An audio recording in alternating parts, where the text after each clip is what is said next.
Purport by Srila Prabhupada. Consciousness acts in 3 stages under the material conception of life. When we are awake, consciousness acts in a particular way. When we are asleep, it acts in a different way. And when we are in deep sleep, consciousness acts in still another way. To become Krishna conscious, one has to become transcendental to these 3 stages of consciousness. Our present consciousness should be free from all perceptions of life other than consciousness of Krishna, the Supreme Personality of Godhead. This is called Duri Bhutanya Darshanaha, which means that when one attains perfect Krishna consciousness, he does not see anything but Krishna. In the Chaitanya Charitamrita, it is said that the perfect devotee may see many movable and immovable objects, but in everything he sees that the energy of Krishna is acting. As soon as he remembers the energy of Krishna, he immediately remembers Krishna in his personal form. Therefore, in all his observations, he sees Krishna only. In the Brahma Samhita 5.38, it is stated that when one's eyes are smeared with love of Krishna, Premanjana Churita, he always sees Krishna outside and inside. This is confirmed here. One should be freed from all other vision, and in that way he is freed from the false egoistic identification and sees himself as the eternal servitor of the Lord. Chakshushe Varkam. As we can see the sun without a doubt, one who is fully developed in Krishna consciousness sees Krishna and his energy. By this vision, one becomes Atmadrik or self-realized. When the false ego of identifying the body with the self is removed, actual vision of life is perceivable. The senses, therefore, also become purified. Real service of the Lord begins when the senses are purified. One does not have to stop the activities of the senses, but the false ego of identifying with the body has to be removed. Then the senses automatically become purified, and with purified senses, one can actually discharge devotional service. Thus ends the Bhaktivedanta purport. The title of this chapter is Understanding Material Nature. Lord Kapila is speaking to his mother, who has made very important inquiries about the self identified as spirit, different from the body. This is the first lesson in Krishna consciousness that we learn. I am not the body. The body itself belongs to another nature. I or you or any person is belonging to spiritual nature, and the body, the mind, and all matter belongs to another nature, material nature. Now, understanding material nature is important if you want to realize yourself. if you want to realize your spiritual nature. And why is it required that we have to realize our spiritual nature, our actual self? Because only then we can put an end to our suffering, to our miseries, to our repetition of birth and death. So it's very important, it's very relevant, this understanding material nature. Here, Lord Kapila is describing one should be situated in the transcendental position. Nivritta buddhi avasthano. Nivritta means to transcend, to rise above. What is that? Rise above what? Buddhi avasthanaha. The stages of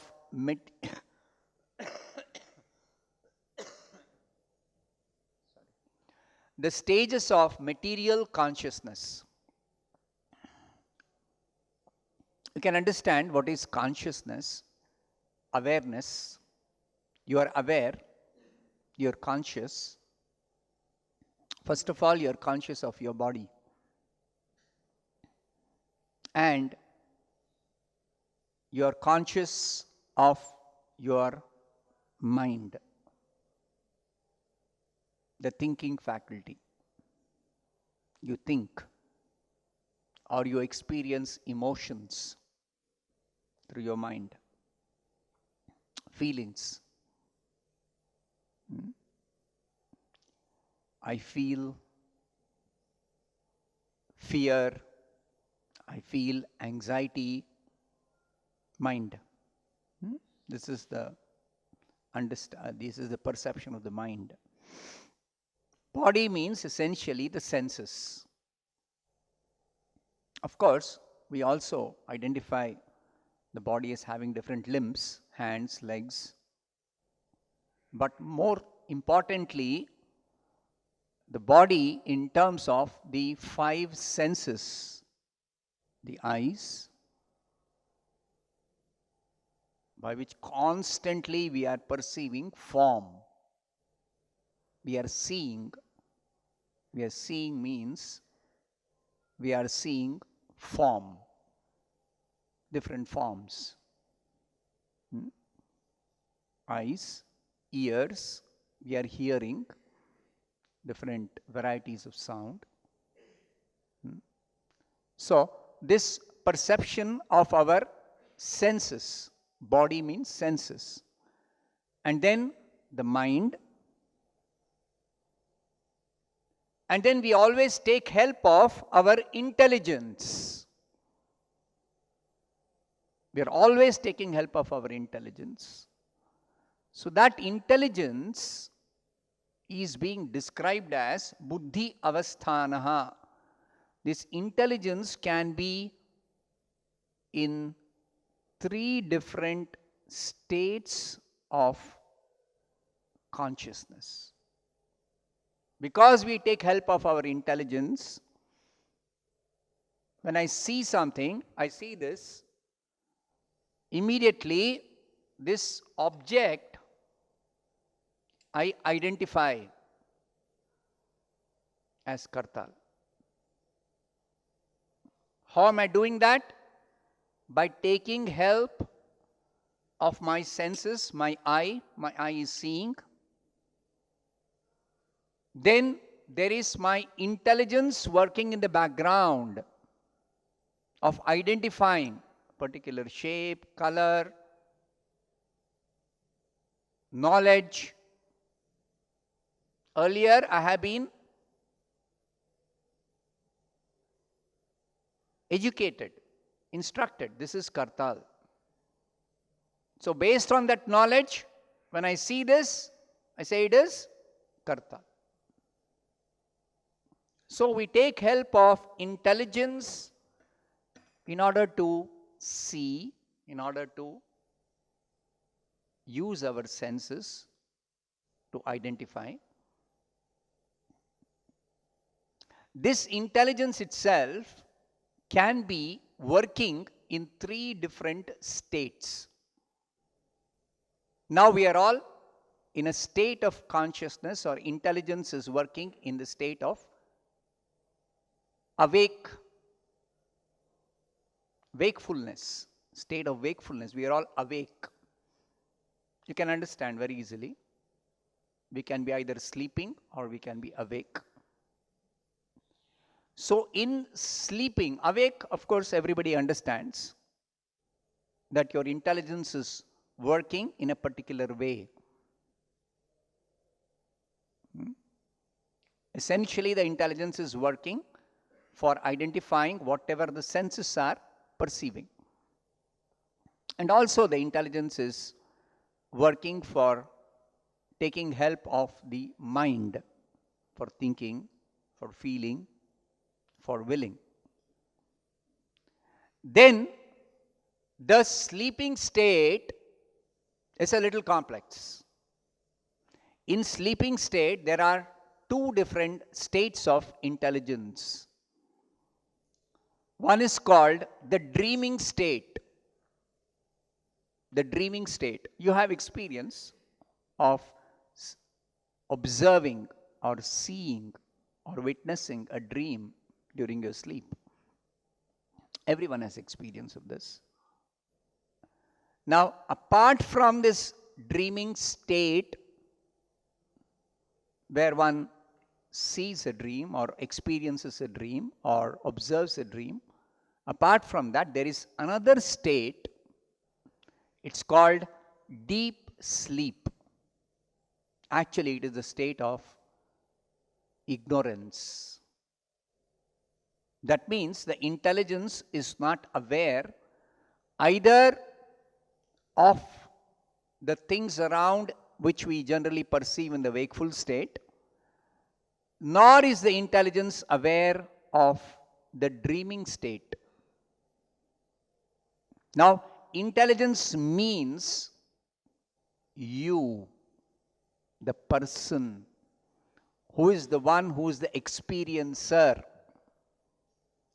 You are seeing, you are understanding, you are hearing,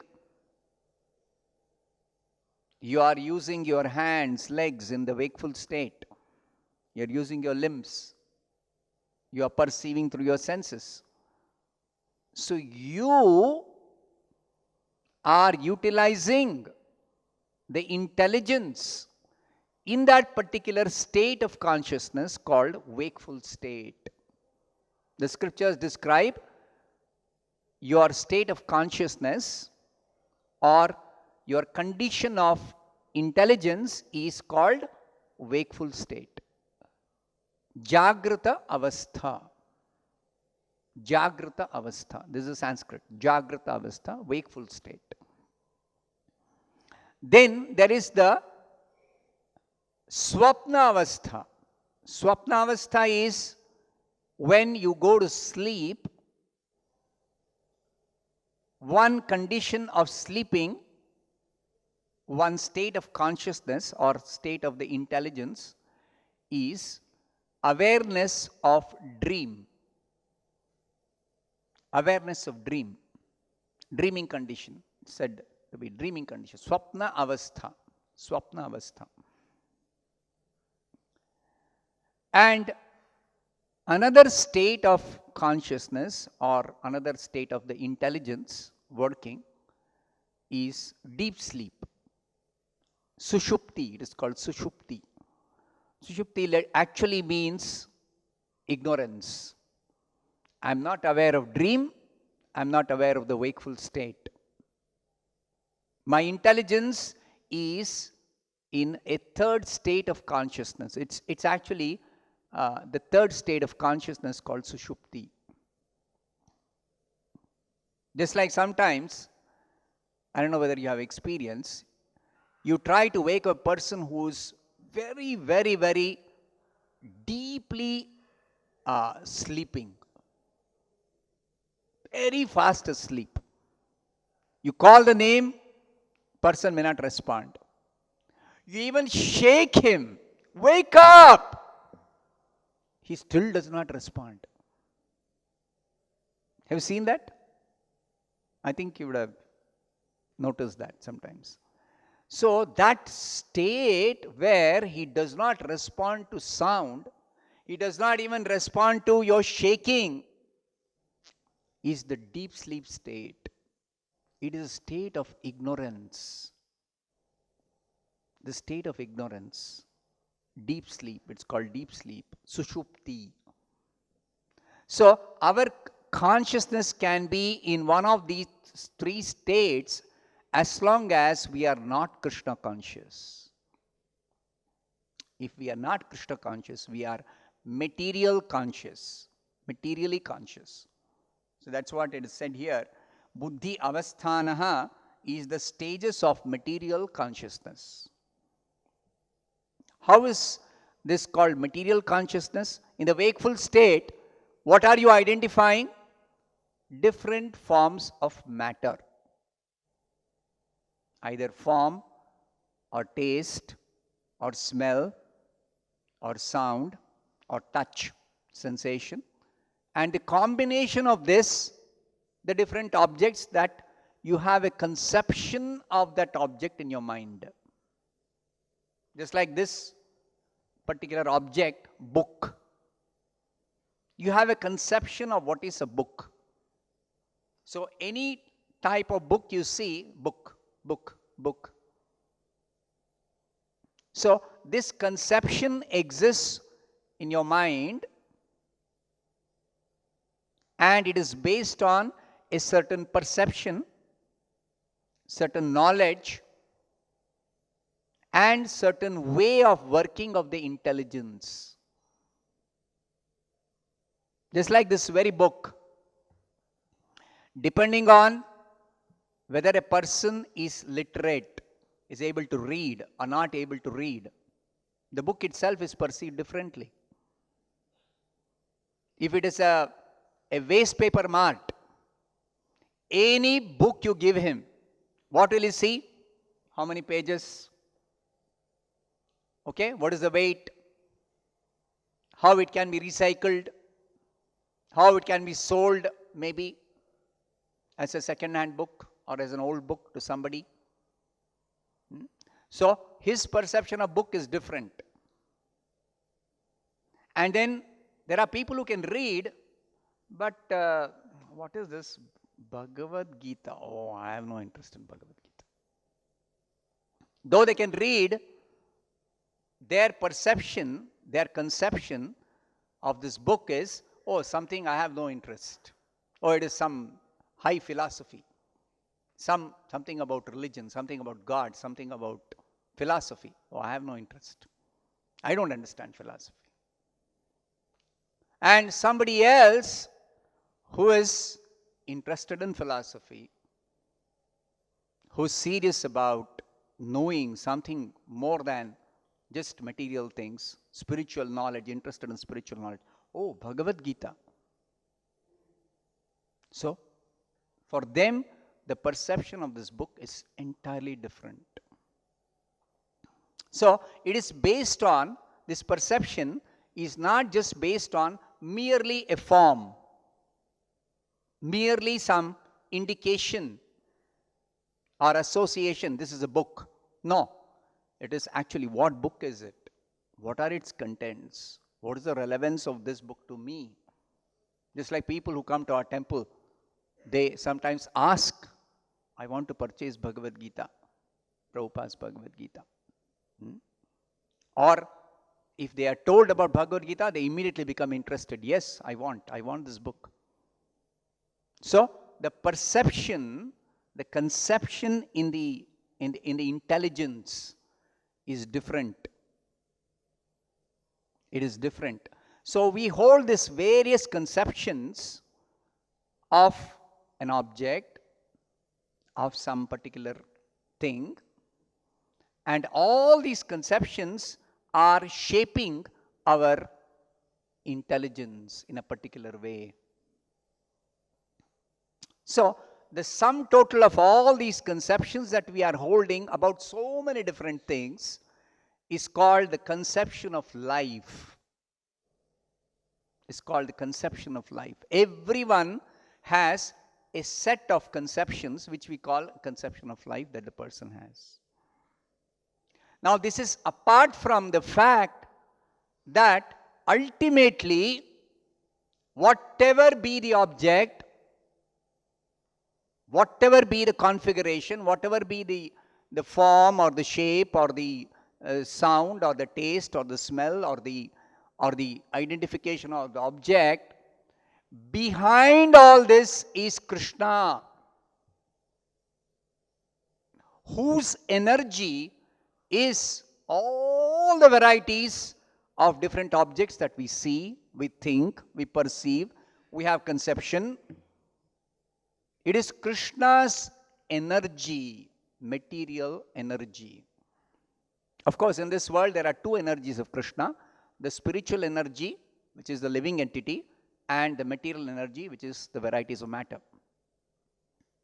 So, everything in existence is Krishna's energy.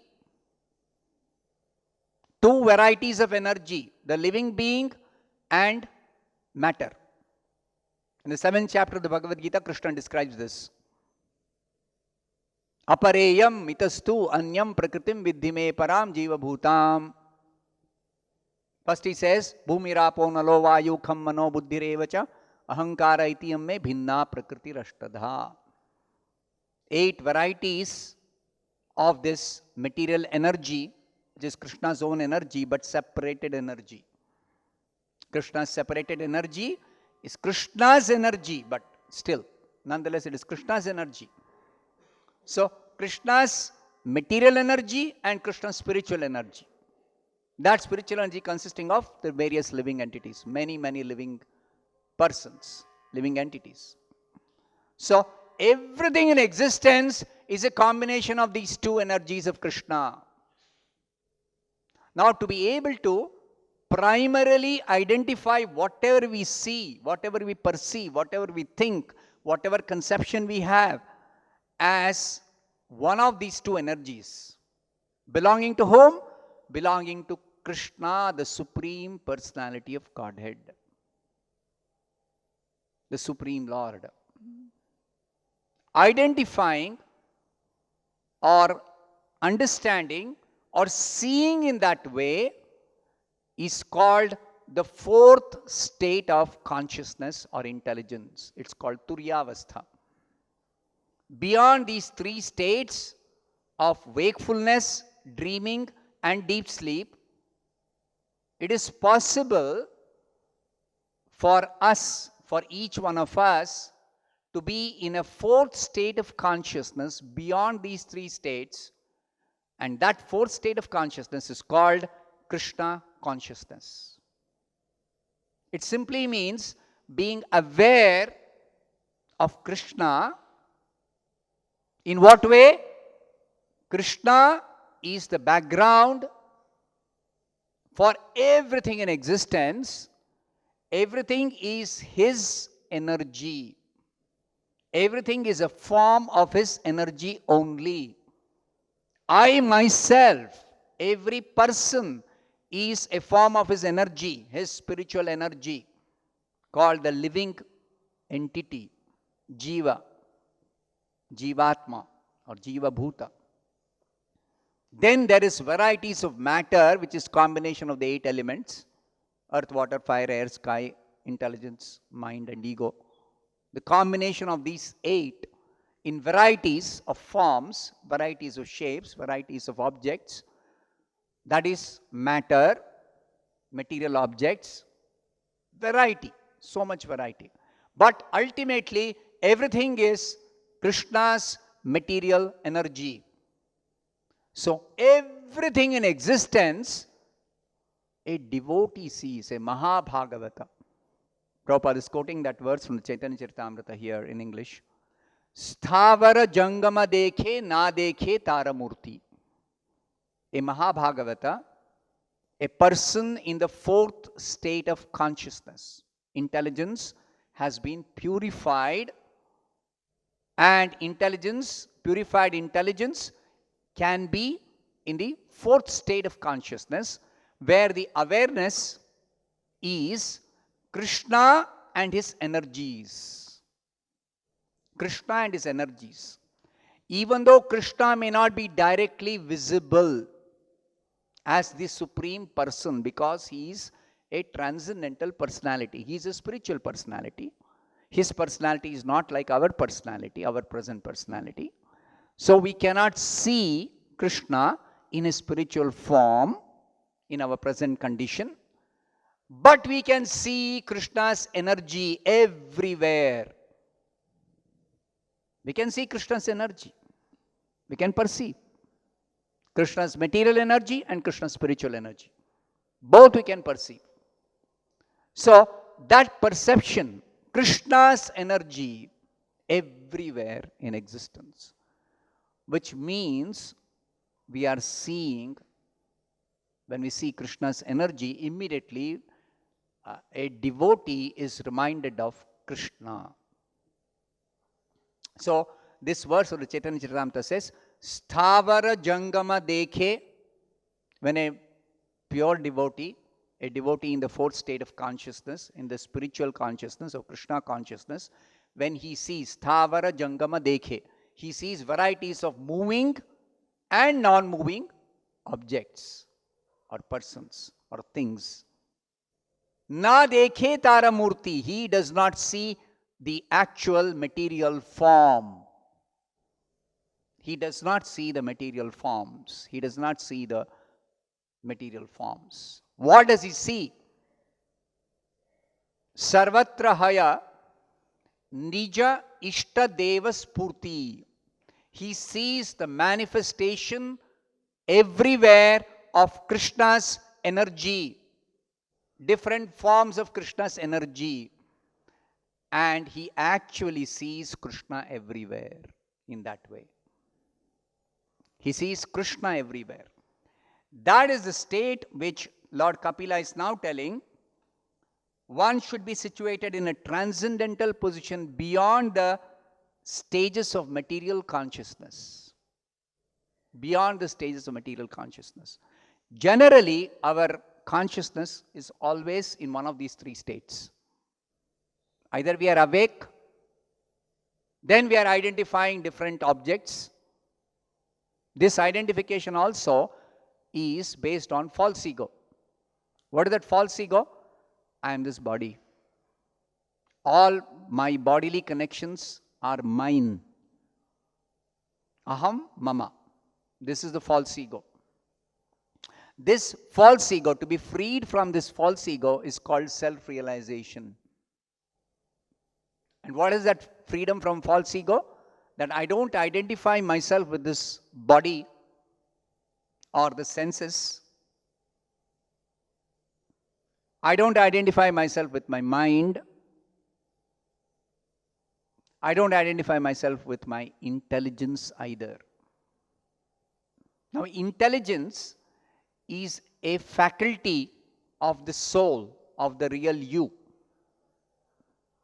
But then, when intelligence becomes contaminated by the false ego conception, that I think I am the body, or I think I am the mind, then this identification with the body or mind creates a state of intelligence which will be in one of these three states of consciousness. The intelligence becomes polluted, or intelligence becomes conditioned, intelligence becomes contaminated. Different ways the intelligence is described. That intelligence is nothing but my consciousness, my awareness, my ability to perceive, my ability to see, my ability to hear, my ability to touch, my ability to understand, my ability to acquire knowledge, my ability to have a conception of something, some object. So that gets polluted. By what? By a material conception. Just like I said, somebody who cannot read, somebody who doesn't have a spiritual interest or inclination or understanding or seriousness, For them, this book, what is this book? Simply some printed pages, that's all. Right? Some ink is there on some paper, and somebody has done some composing and binding, and one picture is there, some pictures are there, some text is there, some pictures are there, that's all. So, this wrong conception or this incomplete understanding or imperfect understanding, this is called material state of consciousness. Material state of consciousness, where the awareness of the background, Krishna, that is lacking. Behind this energy, behind this object, behind this entire manifestation, material manifestation, is Krishna. It is Krishna who is manifesting this entire material creation. Krishna is manifesting this. He creates. He brings into existence varieties of matter, material bodies. He maintains. After creation, there is a phase of maintenance, because this body will not remain, matter will not remain in the shape in which or in the form in which it is created. Matter is constantly changing. This is explained in the 8th chapter of the Bhagavad Gita. Adhibhutam ksharo bhavaha. Kshara means constantly changing. Matter is constantly changing. It's changing in configuration because there is an action of what is called as the 3 gunas.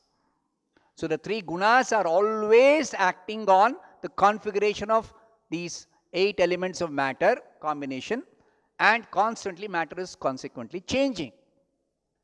So that changing matter, through that changing matter, being able to see Krishna, who is creating, who is maintaining, who is destroying. Ultimately, there is destruction. So when destruction happens, all the elements are separated. And also, the action of the 3 gunas stops. The gunas become inert. That is the stage of destruction. So, it is Krishna in the background, who is not visible directly, that he is creating, he is maintaining, he is destroying. But nonetheless, he is the active person. It is his energy which he is employing for creation, maintenance, destruction. His energy. And we as his energy also, we are trying to lord over. I am the Lord, I am the boss, I am the master, or I am the owner, I am the enjoyer, I am the possessor. It begins with I am this body. And then the bodily extensions, the bodily connections, the bodily possessions. So, this particular state of consciousness of trying to enjoy, this is the material state of consciousness. This is the cause of our material identification, material bondage, material suffering, material miseries. As soon as we become Krishna conscious, means we become aware of Krishna. How do we become aware of Krishna? The process of bhakti yoga. Shravanam Kirtanam Vishnu. You have to hear about Krishna from the proper source, from the proper authority. It is Krishna only in the background. Everything is his energy. I also belong to Krishna. Everything material belongs to Krishna. We hear this, and we also learn how to perceive in this way. Not just hearing, not just theoretical knowledge, but actually be able to see in that way. Shravanam Kirtanam Vishnu. Then what happens? There is a change of consciousness. There is a change of the state of intelligence. Intelligence becomes purified. Cheto Darpana Marjanam. When you hear about Krishna, when you glorify Krishna, or when you render some service to Krishna, more importantly, you render some service to Krishna in one of the 9 ways of bhakti, then your consciousness, your intelligence becomes purified. That is described here as Duri Bhutanya Darshanaha. All the misconceptions are removed, cleared away. But a simple process of Hare Krishna, Krishna Krishna, Hare Hare, Hare Ram, Ram Rama, Hare Hare. In Bhakti Yoga, we employ a very simple process for purification of this consciousness or for purification of intelligence. What is that? Simply by chanting and hearing the holy name of Krishna, we are able to purify our consciousness. We are able to purify our intelligence. We are able to become free from all misconceptions. All misconceptions are completely eradicated. Whether we understand or don't understand, we simply have to chant and hear. That's all. Simply by that process, we are able to come to the fourth state of consciousness. We are able to transcend the three material states of consciousness. Does it mean that there will be no more wakefulness or no more sleep? No, sleeping will be there. That sleeping is the sleeping of the body, sleeping of the mind. That sleeping is there. Or wakefulness. That wakefulness will be there. Or even deep sleep will be there. But I, the spirit soul, or my consciousness, will be apart from these three states. The example is given here, Chakshusha iva arkam atmadrik. Just like when you see the sun in the sky, actually the sunlight is required for you to see. Whether you want to see the sun or you want to see yourself or you see any other object, you require light. Originally, it is explained in the scriptures, all light is coming from the sun. For our day-to-day seeing, for purpose of seeing, either directly the sunshine or the reflected light of the sun in the form of moonshine or fire or electricity, we are able to see because of sunlight. Now this sunlight itself cannot be there unless there is a sun in the sky. Just like we have experienced at night, there is no sunshine. Why? Because the sun is not there in the sky. So as soon as there is sunrise, even if you don't see the sun, you see the sunlight, you know sun is there in the sky. Immediately you know sun is there in the sky. Exactly like that, one who becomes conscious of Krishna, because of being aware of Krishna's energy everywhere, Sarvatra dekhe nija ishta deva spurti. Seeing Krishna's manifestation everywhere. So how does it begin? Manifestation of Krishna. In the Bhagavad Gita 7th chapter, Krishna says, Rasoham apsu kaunteya. I am the taste of water. So Prabhupada says, you want to see God, you want to perceive Krishna. The beginning is perceiving Krishna as the sweet taste of water, which quenches your thirst. That is the beginning of seeing Krishna.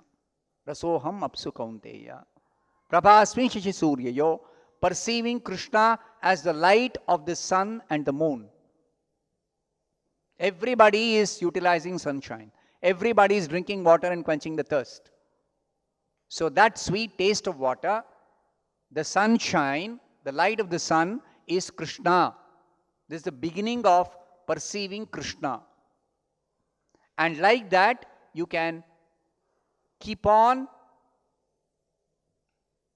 expanding or increasing your awareness of Krishna, your Krishna consciousness, more and more and more and more.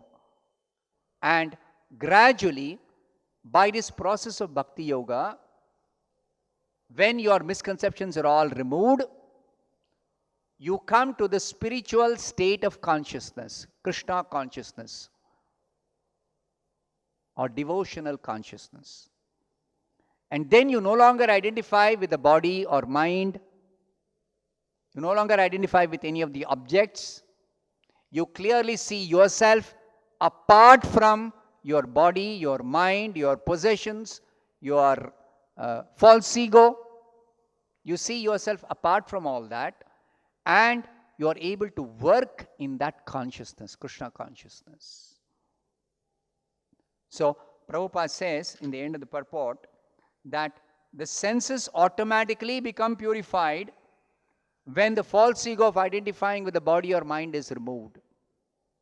And that can very easily be done. If somebody tries to get rid of this false ego conception by any method other than bhakti, it is very, very difficult method. Very difficult process. But by bhakti, it is very simple. Cheto darpana marjanam. The consciousness becomes purified, or intelligence becomes purified simply by chanting and hearing Hare Krishna, simply by hearing Bhagavatam, simply by rendering some practical devotional service to Krishna. By that, the consciousness becomes purified. Then your consciousness comes to its natural, original condition, Krishna consciousness. You become aware of Krishna. And directly you are aware of Krishna simply by bhakti. In bhakti, there is direct perception of Krishna as transcendental sound. Hare Krishna. Hare Krishna is Krishna. Or Bhagavatam, the words of the Bhagavatam is Krishna, literary incarnation of Krishna. Or the deity of Krishna is Krishna. So directly you become aware of Krishna. And in this way, you are able to perceive Krishna everywhere. Through constantly chanting, hearing, rendering devotional service to Krishna in all spheres of life, all types of activities are simply different activities in devotional service. This is the position of the Mahabhagavata, the pure devotee. And Kapila is telling one should come to this transcendental state of consciousness by eliminating all other conceptions of life and realizing freedom from false ego. One should see his own self just as he sees the sun in the sky. Clearly, you don't misidentify the sun with sunshine or with yourself. You are there, sun is there, sunshine is there. Sunshine you are utilizing for seeing the sun or for seeing yourself or for seeing anything. Similarly, yourself you can separate from your body, your mind, all your possessions, and clearly see yourself as separate from all these manifestations of mind, body, possessions, different varieties of material things. Completely you can see yourself separate, but not separate as an independent identity, but separate as an individual servant of Krishna, individual devotee of Krishna, with a very, very specific connection with Krishna. That's the next stage of bhakti. The first stage of bhakti is coming to the state of Krishna consciousness, awareness of Krishna. And then the progress, further progress is my individual relationship or connection with Krishna. That's the advanced stage. And it culminates in, or it ends in, love of Krishna, discovering or reviving our loving relationship or loving connection with Krishna. That is a perfection. So these stages are explained in this purport, which I just read. Some points I just tried to explain. Okay, I'll stop here. Grantaraj Srimad Bhagavatam ki jai, Srila Prabhupada ki jai.